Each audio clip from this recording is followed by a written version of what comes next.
With this faith, we will be able to work together, to pray together, to struggle together, to go to jail together, to stand up for freedom together. Cayce was not a Republican or a Democrat.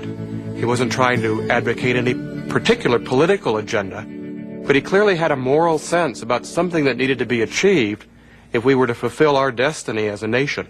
Whether they dealt with civil strife, war, or medicine, Cayce's visions would be lost to us today if it wasn't for Gladys Davis, a young stenographer Cayce hired from 1923 on to record every word he uttered while in trance. She was much more than a stenographer. She really completed the work. And it's because of Gladys Davis that we have the readings today. I felt an instant attraction to this man. I just trusted him. One day during a reading, he said a string of words, so I was wondering whether I should put a dash or comma or just how to word this. And over there asleep on the couch, I mean, his eyes closed, he said, put a comma between these. After she took the reading, she then typed it up into a copy that she would send to the person who had the reading. In the interest of confidentiality, all the names of the people having readings were removed and numbers were inserted. It made no difference to Cayce if his clients were paupers or powerful. He never charged for a reading, relying on donations instead, a decision that weighed heavily on the Cayce family. We struggled financially, yes, all the time. Our mother was frequently wondering what she was going to buy for groceries next week, because if he got 2 or 3 readings in a row and he had a little money, he'd buy a load of topsoil for the garden, or he'd buy a new fruit tree. I think my father gave these readings because he felt it helped people, and that's what he wanted to do. Cayce's greatest ambition was to open a hospital where his patients could receive treatments he prescribed in his medical readings. In 1925, he moved to Virginia Beach, where 3 years later the hospital opened.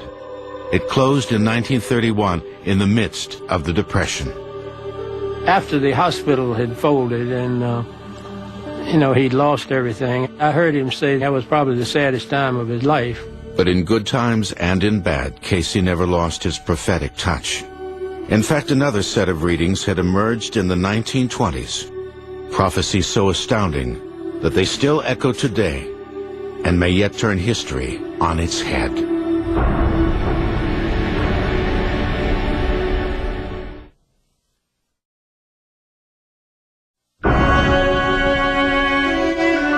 For 43 years of his life, Edgar Cayce would lie down on a couch, place his hands on his solar plexus, and fall into a self-induced trance.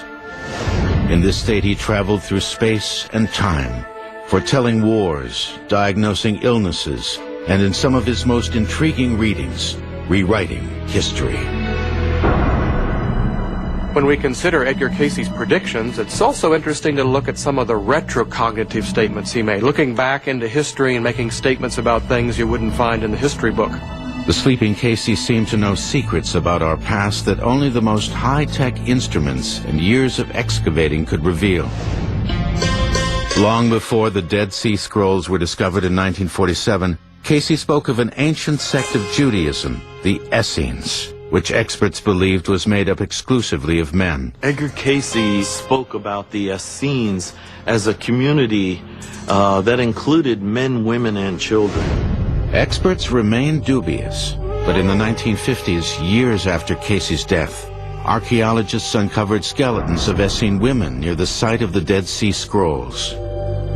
With geology, there are some interesting things as well. Cayce suggested that at one time the Nile River flowed in the opposite direction and actually emptied directly into the Atlantic Ocean. Amazingly, in the 1980s, satellite images from the space shuttle revealed unknown river valleys beneath the driest parts of the Sahara. More imaging and on-site exploration revealed that the Nile may indeed have once flowed through the Sahara and into the Atlantic. In Edgar Cayce's lifetime, much of what he said about lost civilizations, ancient worlds, was regarded as science fiction. It really wasn't until this century, and literally the discovery of the Dead Sea Scrolls, that people have begun to look much harder and realistically at these readings as perhaps, well, maybe these aren't so far-fetched. Probably the most astounding historical readings Cayce gave had to do with the lost land of Atlantis. Atlantis, from Edgar Cayce's perspective, was the first great Eden on the earth. It predates the Eden that we know of between the Tigris and the Euphrates, the Eden of Adam and Eve.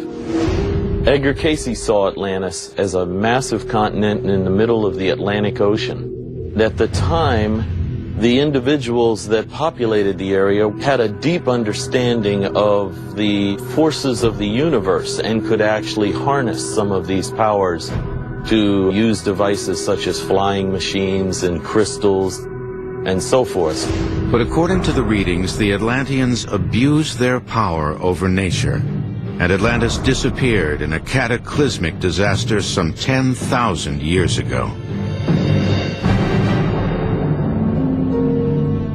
Cayce's most specifically timed prophecies said portions of Atlantis would rise again in 1968. It did not. But that year, a strange formation known as the Bimini Road was discovered in the Bahamas. Most geologists think it's beach rock. Beach rock is rock that fractures parallel to the shore. Well, this is parallel to the shore, but the end of it curves around in a kind of a J shape, so that's unusual. No one has gathered any conclusive evidence yet that proves Atlantis lies beneath the Bahamas. But according to Cayce, Bimini isn't our only link to the lost continent. Before the final destruction, he said, Atlanteans hid records of their earliest history in other locations. One was in the Yucatan Peninsula. The other was off the right front paw of the Sphinx in Egypt. In the early 1990s, Dr. Robert Schock, a professor of geology at Boston University, conducted geological and seismic surveys on the Sphinx.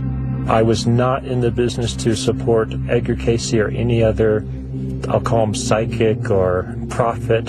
I really knew nothing about him other than his name. Schock and his team were about to make an astounding discovery. We were able to model what was underneath the Great Sphinx.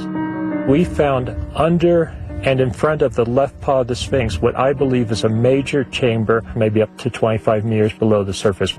Based on its regularity, it looks like it was human carved, and not only is it definitely there, but it seems to have something in it. The way it resonated, the way it ringed, seems to indicate there's something in the chamber. Is it the Atlanteans' Hall of Records Cayce spoke of? No one has explored it further, and as intriguing as they are, so far Cayce's Atlantis prophecies have come up short. But some suggest that it's Cayce's method and not his material that will have the most far-reaching effect on our understanding of ourselves and the world around us. In fact, Cayce suggested that with practice, we could all do what he did. I do not believe there is a single individual that does not possess this same ability I have. If they would only be willing to pay the price of detachment from self-interest that it takes to develop those abilities. Cayce was even able to describe where he got the information that came to him in trance. He said it came from the subconscious mind of the individual he was reading for, and from the Akashic Records, a universal source of knowledge that held all of the pasts, presents, and unfolding futures of mankind. Edgar Cayce said, ultimately, when you view it from the highest dimension, there is no time and no space. There is no future and no past. It all is occurring in one fascinating moment of expression, but time is an illusion that has purpose. Cayce's readings also suggested that we could impact the future. This idea was shared by another great prophet, Nostradamus. Edgar Cayce and Nostradamus both shared the belief that the future was malleable, changeable. It's also true that if you're a prophet, you're also a propagandist. You're trying to persuade, often, the future to change. Why would Cayce want the future to change? And what cataclysmic prophecies did he foresee for the new millennium? Edgar Cayce made some extraordinary and spectacular earth change predictions, something that would be catastrophic, probably even beyond what we could imagine.